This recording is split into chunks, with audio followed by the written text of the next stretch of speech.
кыргызском городе Чолпан-Ата состоялась неформальная консультативная встреча глав государств Центральной Азии и Азербайджанской Республики. В ее работе принял участие президент Туркменистана Сердар Бердмухамедов. Саммит подтвердил, диалог стран Центральной Азии и Азербайджана выходит на новый уровень интеграции. Полноправное участие Азербайджана в этом формате и присоединение Туркменистана к договору о дружбе и добрососедстве в 21 веке – ключевые события встречи. В начале выступления Сердар Бердмухамедов передал участникам саммита теплые слова приветствия и пожелания успешной работы от национального лидера туркменского народа Гурбангулы Бердмухамедова.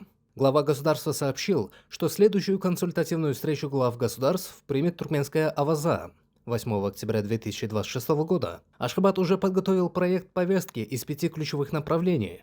В их числе укрепление региональной безопасности, развитие энергетических и логистических маршрутов, сохранение экологии Арала и рациональное использование водных ресурсов.